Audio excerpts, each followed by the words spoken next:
All right. So, welcome everybody to the Design Justice Network session. It's September 16th, 2021. It's 12:30 p.m. Eastern for me, but as an international network, people are joining us from all around the world, which is super amazing. And as you can see on the screen, the slides, if you'd like to reference these later, they're right there for you to follow along with. And so just for today, this session's going to be in total an hour, but the first part, 20 to 30 minutes, will be mostly me talking and just sharing some background and history to help you get an idea of what the network is, how it came about. And then afterwards, we'll move into a question, a comment, idea sharing, anything that you wanted to know that I can help you learn about in terms of the network or design justice in general. I'm gonna start now. Also, just feel free to ask questions in the chat. I might miss them while I'm presenting, so feel free to paste them in again. So this is a little bit about me. As I mentioned, I'm a staff for the network, which my title is called the International Network Coordinator. I'm also part of the Toronto Design Justice Node, which I'm living and based in Toronto. And the land that I live on and occupy and work out of is the territories of the Haudenosaunee, Anishinaabeg, Mississaugas of the First Credit Nation, Mississauga, and the Huron-Wendat. And as a network, we always acknowledge the land that we're on and promote Indigenous solidarity, no matter what part of the world we're in. And in absence today, this is my coworker, Taylor. She is really amazing. She's also part of the network for a really long time. And hopefully, if you're part of the network already or thinking about joining, you'll get to meet and talk with Taylor as well. So as a starting point, why are we hosting a session like this? I think a big part of why we're hosting it is to help provide better support to new signatories who sign on to the design justice principles, and design justice members. We're also learning and developing more as we go as a network. We're still very young.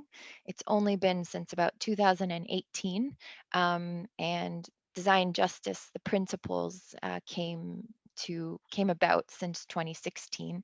But we're learning, we're growing, and we're wanting to support folks that are just learning about the network and just learning about the design justice principles, as well as a space for feedback and ideas and questions, which we will get to at the end of the session.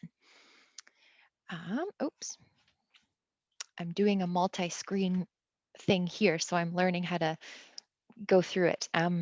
So what I'm going to start with is a really brief history of design justice. And what you can see on the screen is just a question. What is design justice? Designjustice.org is listed there as our website. And the image on the right-hand side is the Design Justice Community-Led Practices to Build the Worlds We Need. It's a book written about the network and the principles and the development of them. And in the slideshow, you'll see there's a lot of resources of how you can buy the book or read it online, which gives lots more history of the network. But I will try my best to summarize it in about 5 minutes. So design justice itself is a framework for analysis of how the design of socio-technical systems influences the distribution of benefits and burdens between various groups of people. So I'm going to go into that a little bit more. That's just a quick overview definition. And a really important part of the history of design justice comes from a lot of philosophies, organizations, and different people who've inspired both design justice and the Design Justice Network. And this page just lists a couple of those amazing people, movements, organizations that have really led into that. And it would be a lot to go into each of them right now. But I think some important people to mention are Kimberly Crenshaw, around Black feminist thought and intersectionality. Someone else named Patricia Hill Collins, who spoke about the matrix of domination. And at the bottom, you can see all of these amazing organizations: the Allied Media Conference, Digital Justice Coalition, Disability Justice Movements. And the link at the bottom that you can see, it says Resource Intro to DJN Book. That's the book that you saw on the other page. And it's actually a link directly into the introduction of that book. And you can read the book freely online. But it will give you a lot more of that background and history if you're really interested to read and find out more. So now I'm just going to talk a little bit about design justice, like what it is and why we thought of it. Many people thought of it. So this, what you're seeing on the screen, is a design process, and it's just a representative of a design process, but it is basically the design process is that black circle in the center, and the pink dots that you see on the inside are those people who are at that center of the design. The green dots on the periphery are those who are left out of that design process. So a typical design process will tend to center those who are already the most powerful, and those who are, it does not center those who are on the periphery, which is how and why design justice came into being. And so when we're talking about design justice, we're talking about distribution of benefits and harms, or distributive justice, and procedural justice, I would say. So when we're talking about design justice, we are looking at who was involved in the process, who benefited in the process, and also who was harmed in the process. And these are some key questions in whatever kind of design work that I'm doing. I'm always trying to think about. And so in that conventional design process, that first image we looked at, the benefits tend to trickle to those who are already most powerful, and there are many less benefits that go to those with less power. And then vice versa, the harms tend to go to those who are less powerful, and less harms go to those who are more powerful. And so when we're thinking about design justice, what we're trying to do is center those who are normally left out of that design process. And a design process could be anything from designing a new Apple phone to how you organize your kitchen space to let your family or your friends or the people in your lives access it. It could be just the types of relationships that you build. So when we're talking about design, we're talking about design of so many different aspects of our lives. And so in talking about design justice expands the process or the knowledge and lived experience of the community, who are to be centered, and they're kept at the center of that process. And I'll have some examples of some of these things in the presentation. Um, and so in talking about welcoming to the Design Justice Network, Design Justice, the network it's a growing community of people and of practice that focuses on the equitable distribution of the benefits and the burden. So those charts we were looking at harms and benefits, we're looking at the equitable distribution of them. And the meaningful participation in design decisions that are made, or in the recognition of community-based Indigenous and diasporic design traditions, knowledge, and practices. So thinking back of the history of how you got to where you are now and incorporating those things into your processes. And so now I will quickly talk about the Design Justice Network, a little bit of the history. It's still a brand new network and still growing and learning. But the image you see here was from 2015, a session that was held at the Allied Media Conference, which is one of those partner organizations I started with. And what happened was we held a session at the Allied Media Conference called Generating Shared Principles for Design Justice. And the goal of that workshop was to move beyond the frames of design for good or social impact design. And the idea was to challenge designers to think about how good intentions are not necessarily enough to ensure that a design process or practice become tools for liberation, or Yeah, and another goal was to develop a set of principles that might help people working in design, different practitioners, or anybody really to avoid that reproduction of existing inequalities. And there are many overlapping communities of justice of practice that do this work other than Design Justice Network, and we'll look at a couple of them coming up as well. And some of you might be already part of or connected to some of them, which is amazing. So this session in the image took place in 2015, like I mentioned. And this is an image of actually just folks brainstorming the principles. And one of the questions was, um, I can't read it on my own screen, design justice is, and people kind of brainstormed and shared ideas. And then they talked about, we do this by, and some of the ways people did it was throwing giant dance parties or taking care of our communities. And in terms of the Design Justice Network, we hope that folks are using and applying the different principles in all aspects of their lives.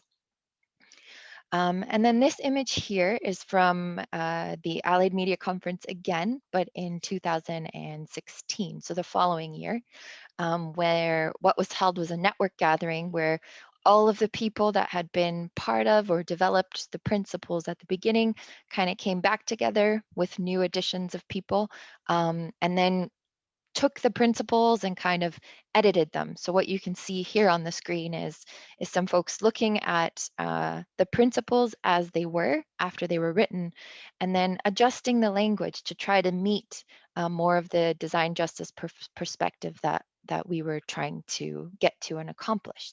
So this is that sort of revision, collective revision process that took a couple of years. So 2015, leading up to this image here, which is 2018, and it's the following year again at the Allied Media Conference, where if you can see the image in the background, it's a picture of one of our design justice zines.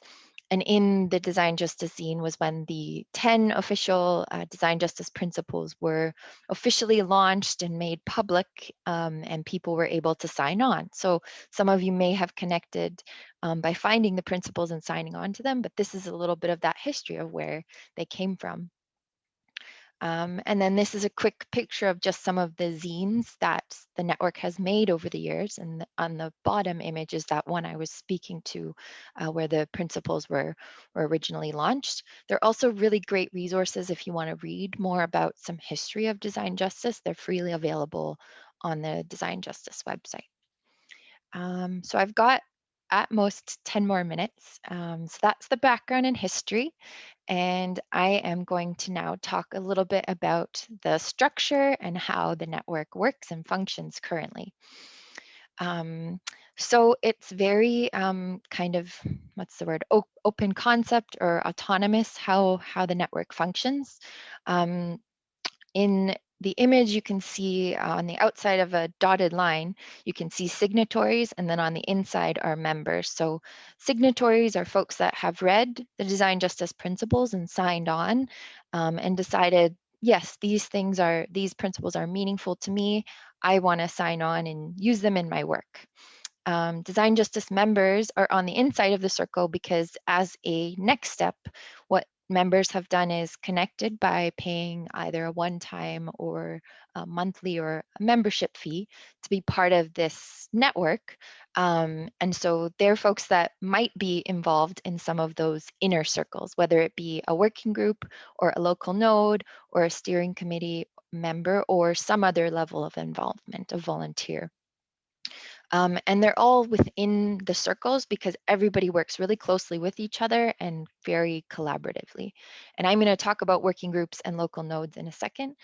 So the steering committee is just a few people who've been around in the network, helped develop the principles and some of those workshops and zines that you've seen, and have been around for quite a long time. So have helped the network really grow and mostly do a lot of administrative type of work to keep the network growing and within structure. And so I've talked about membership and signatories, but the question that we often get asked is, how do I join this network?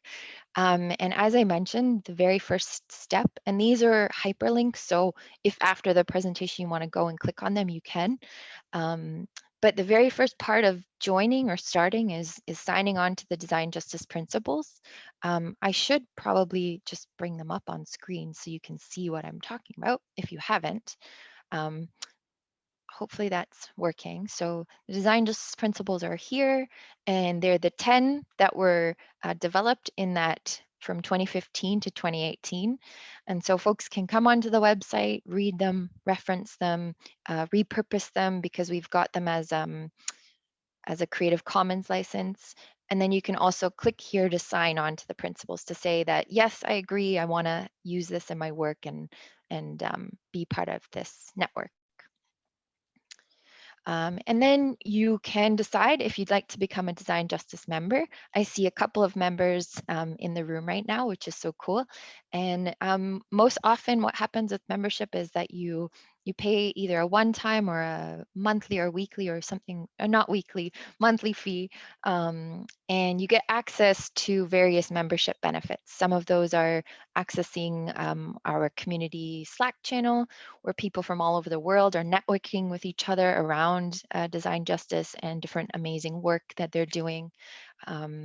We do member story sharing sessions. So if you join as a member, you have an opportunity to share your story with the rest of the network, and talk about your process, as well as just participate in being invited to them.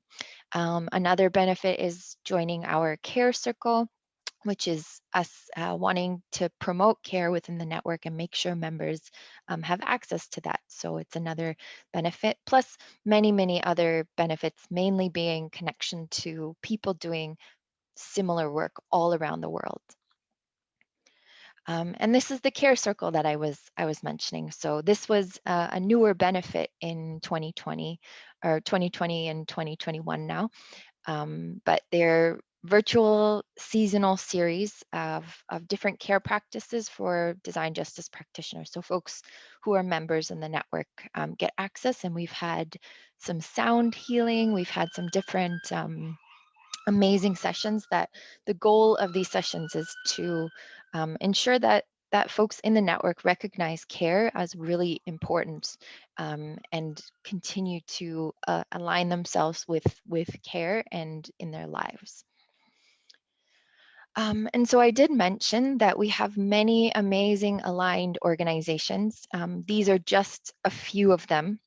And people often asked, are you connected with this group or this group? And as I mentioned, there are a lot of organizations and individuals that helped build or were, uh, what's the word, philosophies that the design justice is based off of.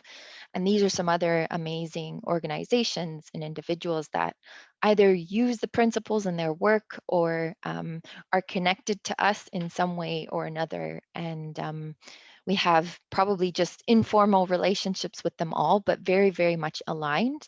And if you are part of any of these organizations, that's amazing. And it's really great to have you here. But again, this is just a few of the many amazing groups and organizations. In terms of the network's finances, we also have right now 4 main sources of finances. The first one being membership fees. And as I mentioned, some people do one-time or monthly or yearly donations. We have merchandise and publications that are for sale on the website, on Design Justice website, and with our fiscal sponsor, who is the Allied Media Projects. And they sell both our zines, different t-shirts, stickers, posters, different things that folks in the network have done and created over the years. Another part of where we get financing from is sometimes workshops and talks. So we're often asked to curate specific talks about design justice, about the work that we're doing, implementing principles in a particular workplace or particular atmosphere or location. So that's another source of where sometimes finances come in.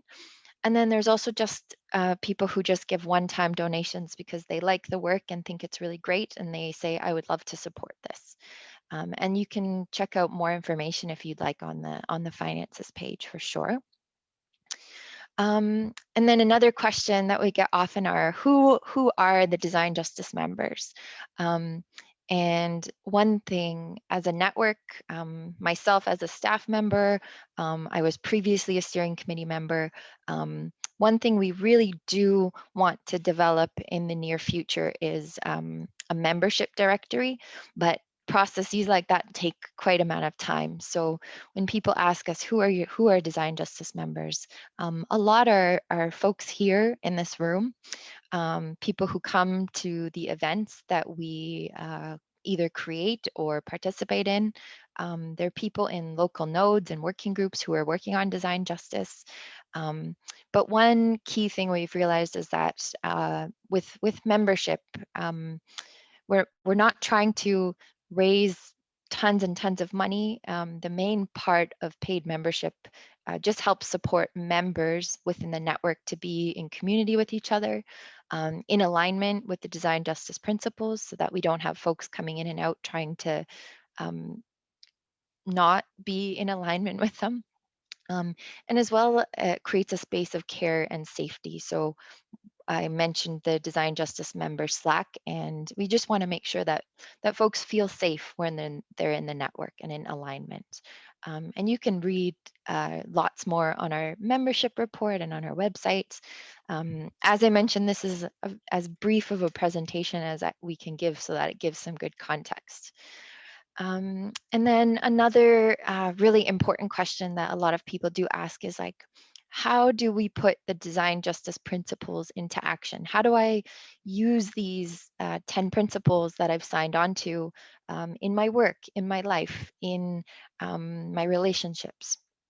And so what we started to do was share different members in the network share their stories. And you can watch the YouTube videos. There's a link there. You can watch the YouTube videos from the recorded sessions with some of these members. And there's an opportunity to do these sessions also yourself. And so the two examples you can see on screen, I won't go into both, but I'll start with just Layla City on the left-hand side. Layla is a woodworker and a luthier, and she builds guitars with a focus on environmental justice and design justice in her work. So she builds guitars. When if you listen to her story, she talks about how the typical design of a guitar is built for a specific, predominantly male body type. And so in building guitars, she shapes them for the body type of the person who she's building them for. She makes a lot of them, talked about, she makes them lighter weight and easier to hold and easier for a female or non-binary person to hold and identify with. And she also focuses on the materials, the environmental justice side of the materials. So she sources her wood from local wood. I don't know the word for it. Wood in her neighborhood where she's from, which is in Edmonton, Canada. So that's one example of using design justice principles in the work that you're doing, adapting, changing, taking more time. And I very much encourage you to listen to some of those other stories. And if you're not part of the newsletter, we normally share a design justice member story each month. So that's another good way to check out some of those stories. And then also in terms of the network in action, we have working groups who work on different topics or issues or support the network in some way. The Design Justice Principles at Work working group has been doing amazing things over the last year and a half or so. Lindsay Miller was part of the presentation last time, but she's not here today, so I'm taking over just to talk about the Design Justice Principles at Work, and they are taking the design justice principles and trying to apply them or figure out ways to apply them in professionalized workplaces. So whether you're working at a big company or a big, why can't I think of it? oh, I can't think of words right now, but if you're working at a big time company, like maybe a tech company, for example, how do I take the design justice principles and, incorporating local indigenous knowledge into the work that I'm doing in that workplace? And what their working group has really focused on is pushing that dial and helping give people support and resources to be able to do that in the environments that they're in. And then we also have a communications working group, which is just getting started up, but they're really helping support the Design Justice website, social media, as well as making all of that content more accessible across the board with alternative text or with just more outreach and more promotions. And then lastly, but definitely not least important, are our local nodes. And local nodes are small or big groups of folks in local communities, and sometimes local community might be an entire city. So I'm based in Toronto and we have a Toronto local node, but it also might be an entire country or an entire continent or an entire, I can't think of the word, but like state. Um, and so, for example, we have a Singapore node, and they're connected with a node that's forming in China. And so we're trying to figure out how the best way is to support local nodes, especially given that most are meeting digitally. But each month we have a facilitators connect meeting, which is where folks from each of those different local nodes or working groups are able to join, learn more about what each of the different groups and nodes are working on, and also a place to kind of collaborate together and share issues or strengths across the board. I am running out of time, and I don't want us to take too long on the presentation part, but I do want to make sure we go through it all just so that it will help with the questions later. So this slide here is just a couple of other volunteering opportunities throughout the network. Lots of people have volunteered by doing a translation of the design justice principles. So I think there's about 8 to 10 different languages now. And if that sounds exciting to you, please definitely get in touch. Some people volunteer by writing. So someone might attend a session like we're in today and then write a report back about how it was and what happened and take notes at it, that type of thing. And we're always open to more ideas of what folks might be most interested in. Um, and then just super briefly to talk about impacts of the Design Justice Network and the principles. It's used in a lot of different ways. So whether it's in design education or more so the re-education or adjustment of how design education takes place. There are local presentations and workshops and nodes, different projects that have taken on design justice, whether it be a student project or Toronto City Council looking at the principles and trying to apply them in the work that they're doing. I use Toronto because I'm based here. Um, Lots of folks have made amazing different content using or around the principles. And also the membership has really been growing and connecting with each other. And that's been awesome, really awesome to see. But without those impacts there, or with those impacts, there's also always tons of room for growth. As I mentioned, it's still a brand new network, and it is mostly volunteer run. People are distributed geographically, so internationally. So coordinating meetings across all the different time zones can be difficult, but we are learning and changing to try to adapt and make sure we can make everything accessible to everybody. We also have newly evolving structures and decision-making process. So the network started so long ago and didn't have a lot of those things in place. So in time, those have been being built. And we also, as I mentioned, we want to understand better who's in the network and how to scale the network in the best way for the folks that are in it.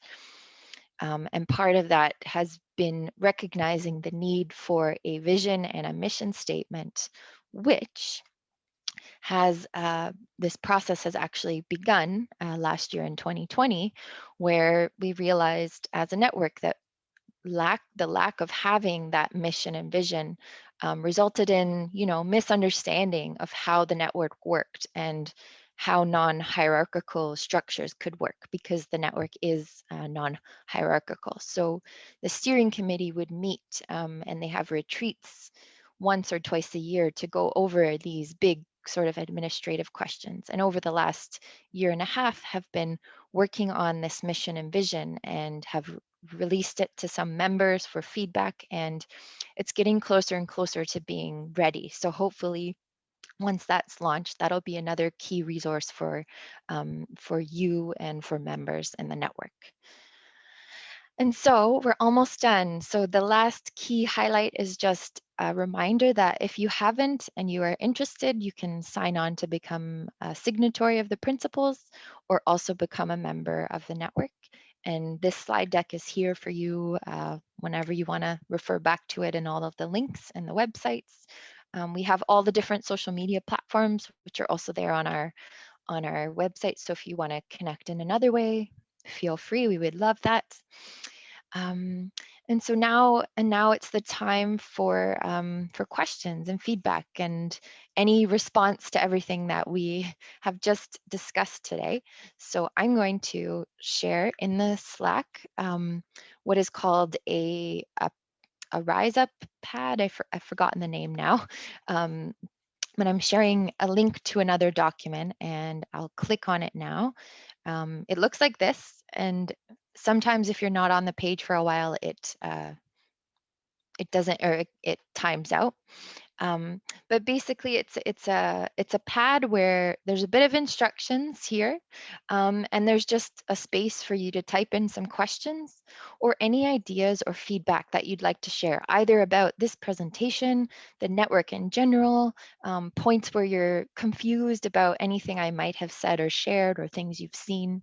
And the cool thing about this pad is that it's anonymous. So if you type in, I don't know it's you that's typing. The only thing that will differentiate is you'll have you'll show up in a different color than I would. So I put that link in the chat.